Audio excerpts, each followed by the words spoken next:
Oh, oh, what a day. Let's see. What did I do today? Today was a good day. I don't have bad days, though. I try to tell people that. So I wake up, so it's a beautiful thing. It's like the same story, battling every day. Black folks are on some nigga stuff. I don't know why we scared to wake up. Like, I'm just not getting that. I had a little situation today in the library where I had to get a copy or something, and the lady, I guess she felt like she did me a favor by making a copy. You know, I appreciate it, but she asked for a receipt. So I'm just somewhere's a receipt. You know, I like to get receipts of everything that from everything I purchase. Cause just like from learning, growing up, and seeing people have their money in other people's hands and them getting ripped off. So I always try to be my own personal accountant.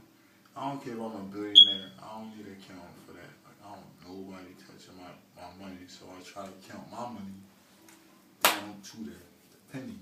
So I asked the lady for a receipt, something light, and she just gave me a whole hard time for no reason. And it was crazy because she was an older lady. She might have been 50. Then there was other black people there. She trying to help. And this process probably took 2 minutes. And the amazing part, it was two older brothers or elders. It was an older lady. And they gave me a runaround, but that white woman, and that kind of pissed me off in a couple ways. The white woman was like, you know, what do you want, sir? And you just want a receipt? Like I could do that, ask me what I want.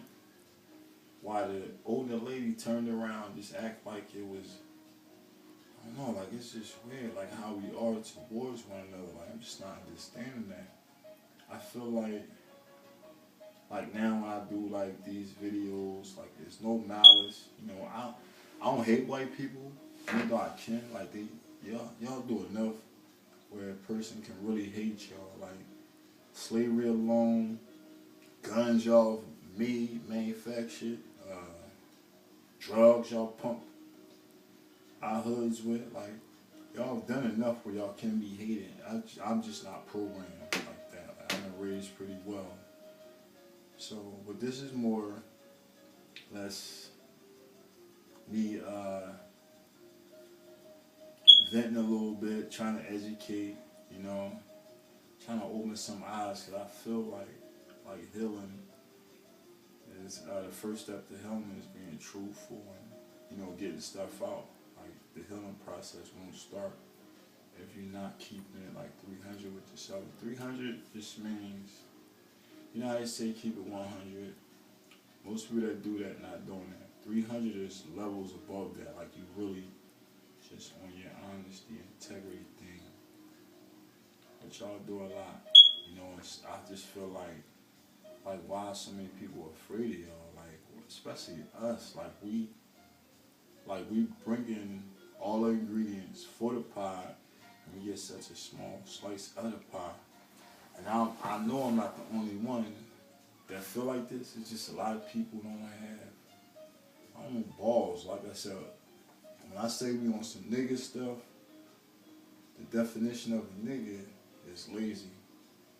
Like even when I was younger, like just like, cause I always been like a seeker, a person that wanted to know things. And I would always, like when I heard certain things, I would look it up, research it.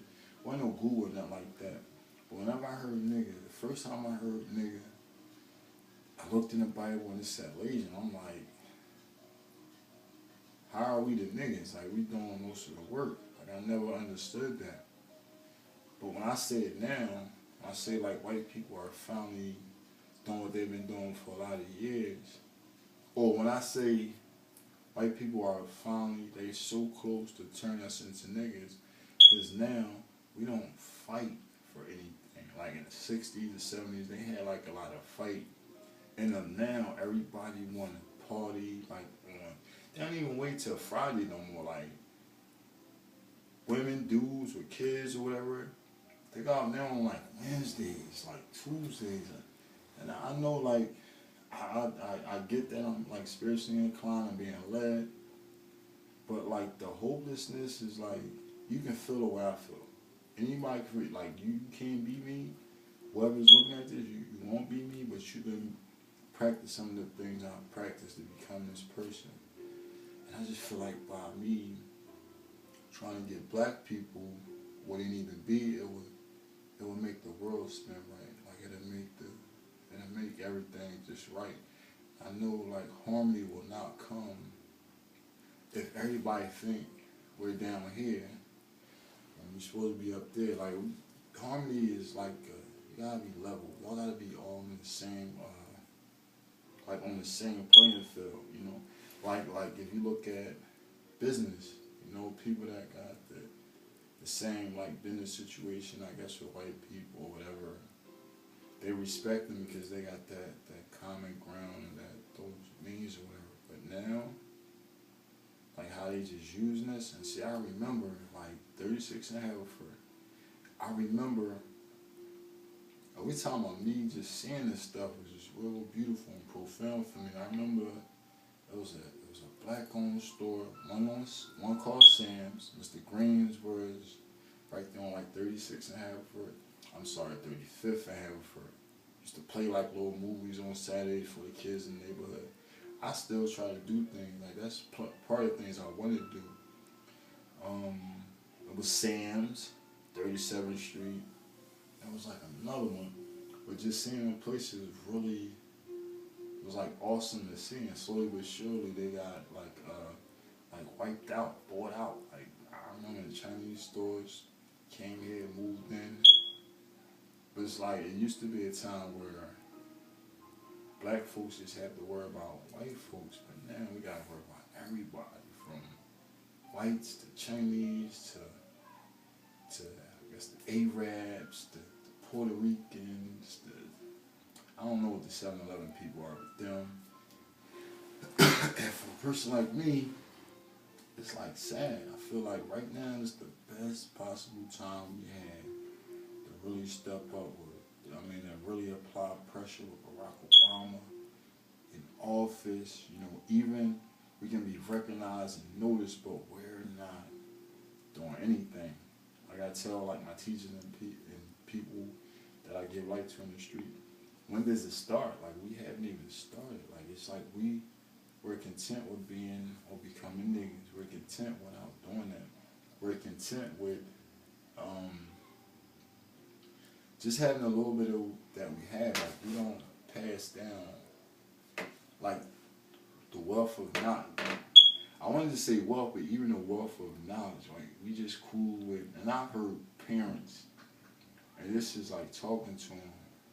You know, I'm cool if my kids just get a GED. Or I'm cool if my kids just finish high school. Like, dang, you setting your kid up to fail. Like, this is stuff I listen to, like, on, excuse me, bro, on a daily basis. It's like, that's where we at. Like, we want to just work our jobs. We don't want to, like, build nothing. And I know white people eat it up. It's like crazy. How much time?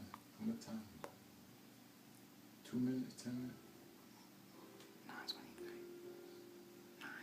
Oh, okay. I could talk forever. Like it's crazy. But it's just the pettiness. It's just the whole. I feel like white folks are bullies, and the way you face a bully is you stand up to them. I just don't understand why we're so afraid. Like, we're strong people, you know, very intelligent. But I'm like, what? I get the whole drug thing, if you, like, and I'm not even really talking about the people that's, like, inhibited, you know, by the drugs and all that, alcohol, whatever. I already know if we put down all that stuff for a year, we can think clear. You know, we can, like, get it together. But I'm saying the people that's up there, like, in a position to do something, and they not. Like, they on some old, I'm gonna follow the flow of things. Like, that's not me. So I go through a lot of opposition because of it. I don't mind, because I normally win out. I normally beat them. Like, I don't care. But I'm coming. Like, I'm really coming. We need the righteous people. We gonna save this world. We gonna get it back. You know. Because I came up with, like, I always come up with slogans. I remember thinking that, like, Dad, what have I done, or what have my generation done? You know, thinking about the Martin Luther King and Malcolm X and Marcus Garvey's and Rosa Parks, like keeping that 60s, 50s, 70s like struggle going, you know, keeping that hunger to fix things going. I came up with a slogan like, if you die today or tomorrow. Actually, I kind of tweaked it and said, if you die right now, what's your legacy? Because people, like I said, just out of control with it.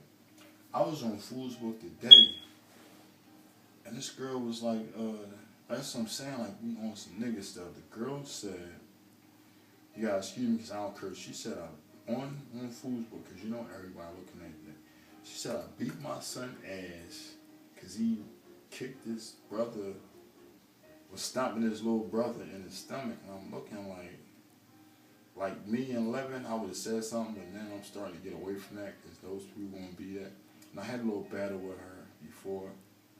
I'm like, Dad, like, for you to be on here all live like that is like kind of crazy to me. Like, you have no idea. I probably shouldn't be saying that, but niggas gotta go. Like, them, God damn.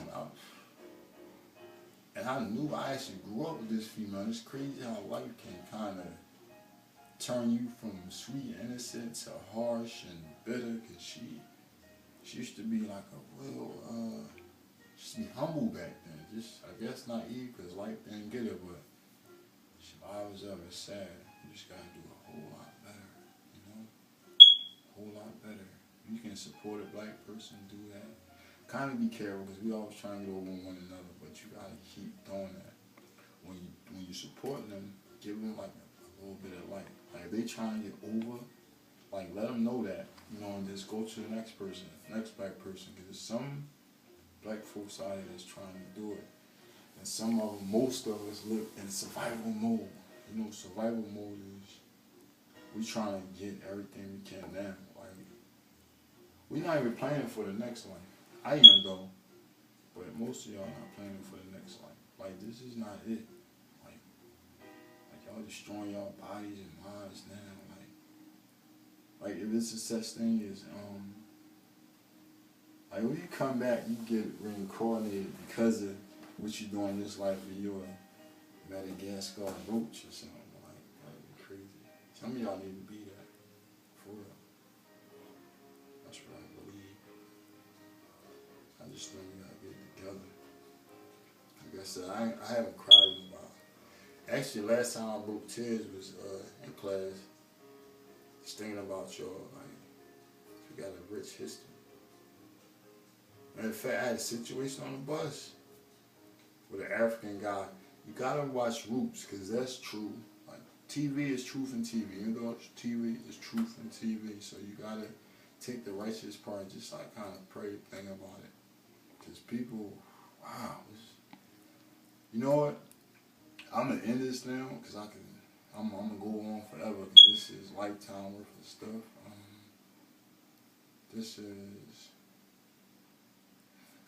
This is the conversation. This is like the audio to the book I'm trying to write. So the book will be based on a lot of this and healing the spiritual stuff and light. So if I gotta complete it for you to get it, but just look out. But this is like the conversation. This is what 300 is. TV.